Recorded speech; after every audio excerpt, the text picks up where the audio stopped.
So we're about to take on our first full season in charge of Eskilstuna. We've made a load of transfers. We've practically doubled our wages. And I like to think we've strengthened the squad quite nicely too. So let's get right into it, shall we? As we prepare to take on the league favourites for this season. Hello. Welcome everyone to JLABTV. I am JLAB and this is Football Manager 2022, the Master We Builder series with Eskilstuna, and we're in April. We've had a big break between the end of last season and the beginning of this season. The Winter World Cup's happening this year. I don't know how much that will affect the scheduling, but if we look at the fixtures that will be coming up, we've got a load of fixtures happening. I've been very busy in, well, the pre-seasons. I've had 13 matches in my attempt to get the fitness up, and I thought, you know what? If we can get the fitness up to be as good as we hope, that'd be amazing. We've only got one game that's not on a Saturday or Sunday this year, and that's the second game of the season against Vonsberg. We've also only got, what, 3 other games that will not be on a Saturday as well, in the form of this game against Vonsberg in the 4th game of the year, Solemnia in the month of May, and then all the way until the very end, where we take on Majorby, who I don't know where they'll finish, I'm going to be honest with you, but hopefully we may be winning the title this year. Yeah, I'm going to be showing you why I think we can win the title this year. So I said I was busy, and I've been busy. We've made 12 transfers so far this season, and most of them were done in January. There's a reason why there's one transfer done very, very late in April, and probably doesn't have the much sharpness I hoped he would have. But there's a reason. The first signing we made was Hugo Bachmann. Now, he's very tall, 6'6", jumping reach of 16, aerial reach of 16. I think he had a jumping reach of 17 when he first joined, but he might have lost some of that during the preseason, but I don't know why. He is someone I am very excited about, and I may have promised him that we'll finish in the top half in this division in the next couple of years. If we only finish in the top half, with some of the players I've managed to bring in, I'll be a little concerned. We're only paying Bachmann £30 a week, which sounds like a robbery, really, doesn't it? The next player we brought in was Mikkel Christensen. Now, so Christensen wants to be an important player. I agreed that initially, but then I kind of found someone who's even better. So suddenly, he may not be an important player after all. So, this is going to be a problem. I can see us having to be very conservative with Christensen. Still a decent player, still better than what we had, but it's not the ideal, is it really? So the first major signing we made outside the goalkeeper was Larsson. Now, Larsson is pretty good as a winger for this level. It's not amazing, but for 4th tier in Sweden, he's pretty good. He's good enough to be a 2nd tier. He's good enough to be a 4th tier player. I have to keep reminding myself that the 2nd division is not actually, or division, I'm going to have to keep reminding myself that Division 2 is not actually the 2nd tier. It is actually the 4th tier in this country. So that's something I need to keep reminding myself every time I see that. But he's pretty good. He's only 21. We're building a very young squad, and I think we're going to have a very good time. So we may have also brought in Farhan Abik as a striker. He's 20 years of age. He's only Swedish, even though his name doesn't, I don't know why, but I don't think his name feels Swedish. I just don't know why I got that vibe from him. But he's 6'2", can play as advanced forward, can play as a shadow striker as well if we need him to be. He got 8 goals in 22 last year. Is that amazing? Probably not, but he's got natural fitness of 16. He may only have 8 finishing and 9 composure, but given what we're probably going to be doing with him, I don't think he needs it. He's got good pace of 14, acceleration of 11. I believe he will be able to get into chances and be able to get into good positions. This guy's pretty good, and only paying £25 a week for this guy, I think he's a bargain. I really do. Now, the first of perhaps some of the best players we could have gotten in this is Albin Anderson. He's 20 years of age. He is good enough for the division above. And he's consistent. And he's a box-to-box midfielder along with a ball-win midfielder. This guy will be with us if we get promoted next year. That's a huge, huge statement as far as I'm concerned. He's very good. He's exciting. We're only paying £35 a week for him. Admittedly, a lot of the contracts we got, not for this guy, amazingly enough, a lot of the contracts we do have, though, will up the fee that we're paying them, like the wages, by 30%. So we could be paying a bit more money after getting promoted next year if we put it off. But this guy's exciting, and I'm just really happy we got him. I really am. So I needed more defenders, and the first of the few defenders we brought in is IFK Vonsberg. Now, Vonsberg is 21 years of age. He's consistent.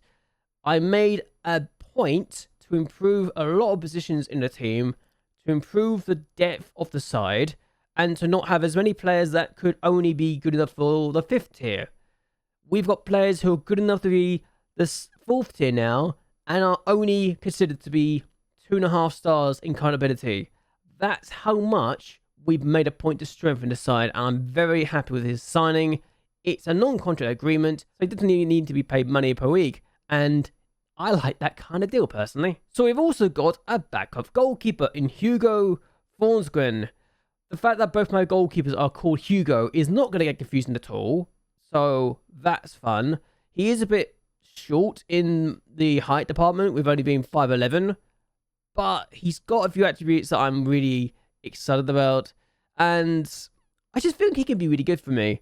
As a backup, not the first choice, he's kind of perfect. He's got great potential as well. If he can get taller, then we'll look even better for him. But hey, he's only 21. He can improve, as can most of the players that I've brought in. Now, my new captain, and perhaps the best signing I've made, Milos Anderkovic, is a centre-back. He's 6'3", 16 jumping reach, 11 heading, 11 marking, 12 tackling, 14 aggression, 12 bravery, 11 positioning. He's everything I want as a no-nonsense defender. He's a bit on the slow side, yes, with 9 acceleration and 10 pace, but he's also got 12 strength. If you're going to get past him, you're going to have to do very well, even if you probably have pace on your side. But this guy is our best defender. He's good enough to be a 3rd-tier player, a good 3rd-tier player no less. This guy will be amazing for us in defense, and I'm very excited about him. The fact we're only paying £35 a week for this guy as well is kind of ridiculous. And he is not a person that we need to get... I keep on talking about these promotion clauses, and I've not shown a person that has one yet, amazingly enough.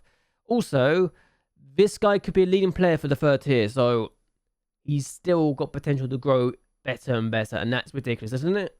Then Samuel Glad turned up as the loanee, and yes, he's inconsistent. Yes, he apparently wouldn't want a lot of money. He would actually sign on a no-contract basis, no less, which actually I didn't realise was the case.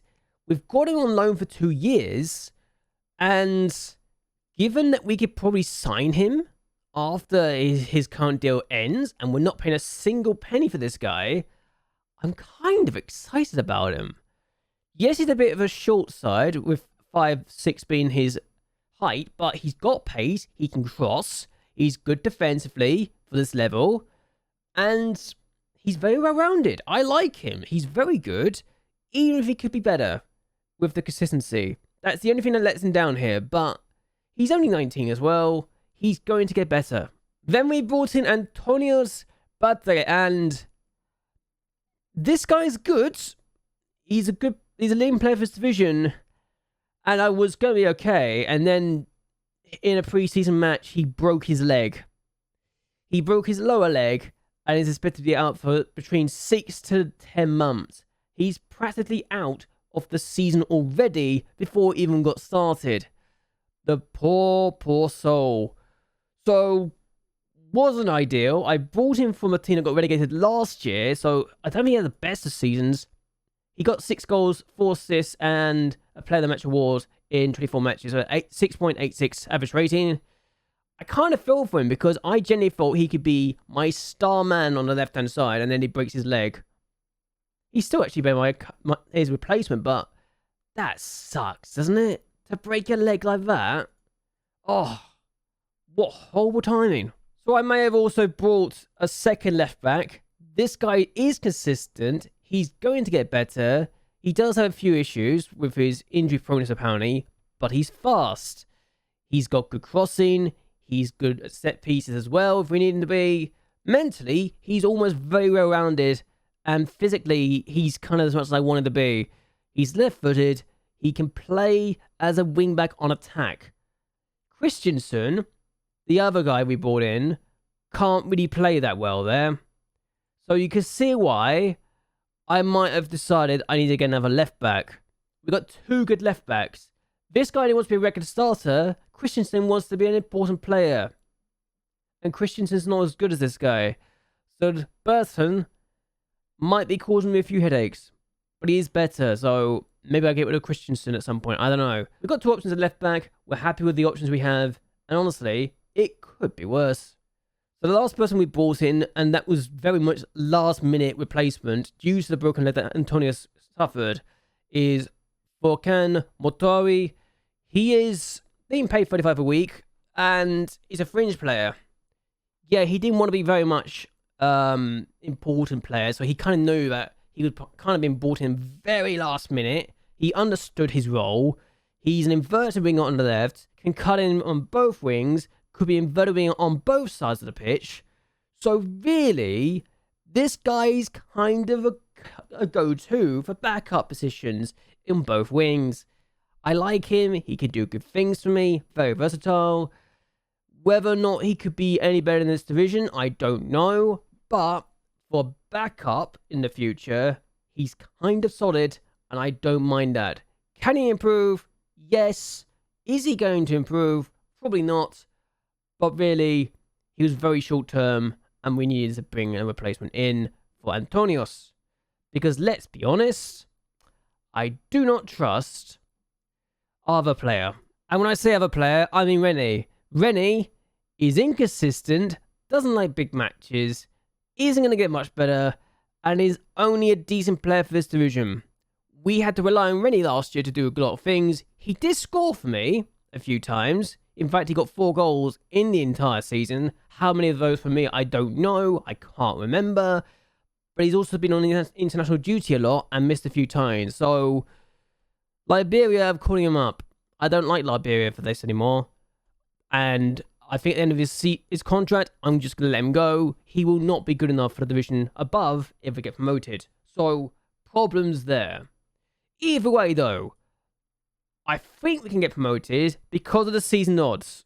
And when I say the season odds, we are in 3rd place. When we made all the signs in January, we were actually in 1st place. So, we've actually gone down because of other teams making other signings. We've made some good moves. Yeah, admittedly, there was a few things like Karlslund, our opponents today, are one of the favourites. They've got a lot of players in this team, as does the team in 2nd place. The core thing. So, situation here, we've got a good team, but the 2 teams above us have even better teams. It's slightly awkward. We are still at least expected to be in 3rd place, so as far as I'm concerned, top 3 is a must, and I can believe we can challenge for the title if we get a good start. My formation works. I know this. Shadowar proved that to me. I also know that given that we only lost twice last year with this formation in our first 10 matches in charge, we can do good things. Now, whether or not we can actually continue to do good things remains to be seen. But still, we're going to take on our first opponents today. Karlslund, the best team in the division. We can beat good teams in the division. We're very strong ourselves. I like to think that despite maybe having a few question marks over the overall quality, in terms of strength and depth, we've got a good team here, and we can rotate if we needed to. So the lineup will be this. Bachmann is in goal. Glad is the right back. Anderkovic and Worm will be the centre-back partnership. Yes, there are at least a few players still in the starting lineup, but that's very much neither here nor there. Just a handful left. Bergson will be the left back. Lakel is the DM today. Anderson is the box-to-box midfielder. Hedstrom is the Mazzala. I believe that Lakel and Hedstrom could be really good for me. Larsson is the right winger. Motori is the left winger. And then you got Abik starting up front. We got Thorngren on the bench, along with Melm, Twine, Bergson, Rahap, Renny, and Witzel. Despite having a really good season for me in the end, and being, the second or third highest goal scorer in the league, I think Witzel isn't as good as Abik, and Abik's got more potential, so I'm starting a very young lineup. In fact, only Motari is over the age of 22 in the starting lineup.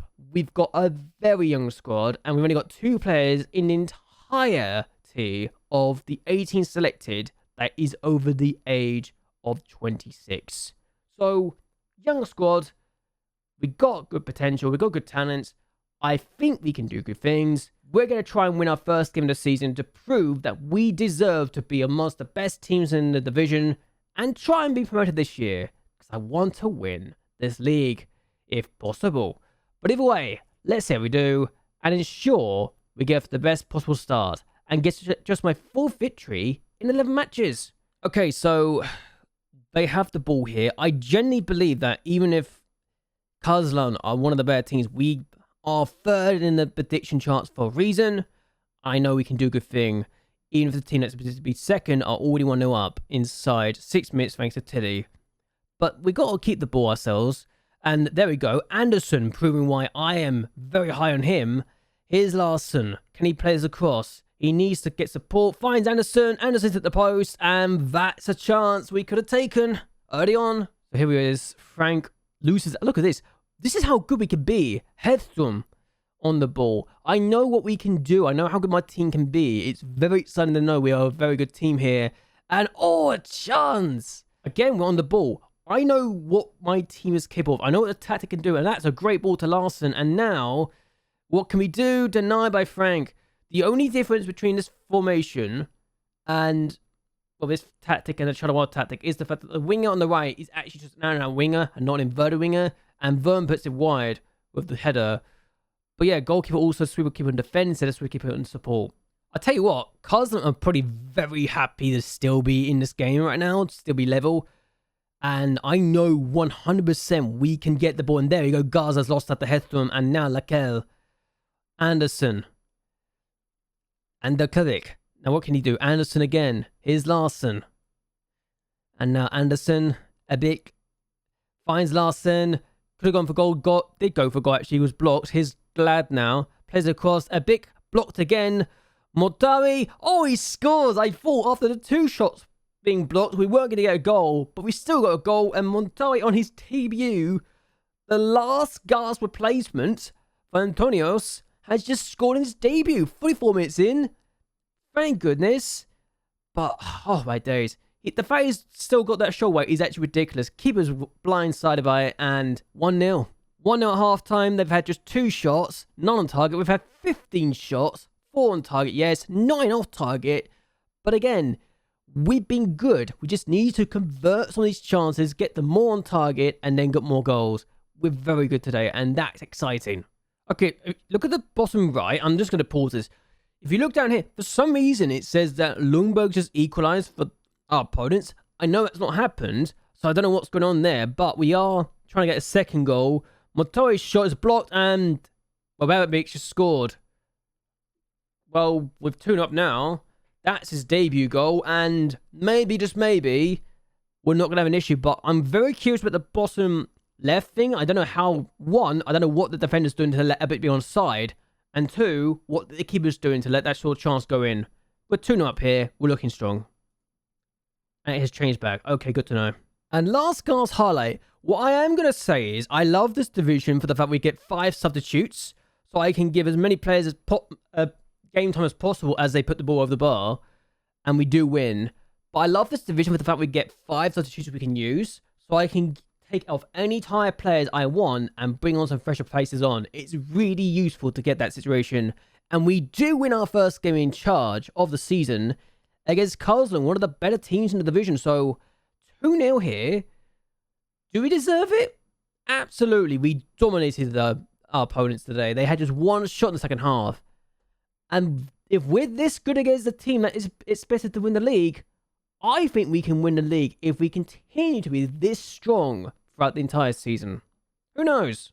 We could be champions this year. Who knew having more money to spend in the wages and actually being able to build an entire squad from scratch was enough for us to suddenly become a good team, and not a team that is desperately clinging on for draws and struggling to keep clean sheets? Who knew that we can make such a huge difference with that? Eh? Oh yes, by the way, I forgot to mention this, but our affiliate deal with Eskilstuna, I meant to bring this up before. Last time I realized after I finished recording this video that I should have brought this up. But Eskilstuna, we got an affiliate deal with them. Players can apparently move freely between the two clubs, which I thought was a bit strange. And then they can send players on loan to us. It's a long-term deal, and apparently the deal will prevent us from being in the same division as them. So, are we a B team? Or are we not a B team? I don't know what's going on here, but I wouldn't be surprised that if I find out we can't get promoted to the third tier, if this team gets relegated to the third tier, and we win the league, that I would just move on. Just because I don't want to be at a team that will literally be denied a chance to go up because of another team doing badly. I think we're a B team for another team. I don't like it, but either way though, I'm actually going to end this here as we're looking at the final league table for today. I hope you guys have enjoyed yourselves. I hope you guys like and share this video and that you subscribe to the channel. It really does help me a lot. Do you think we can win the league this year? Or do you think we're going to have to be very, very lucky to get the league title this year at all? I want to hear your thoughts and opinions down below. But either way, until next time, goodbye and well, good night.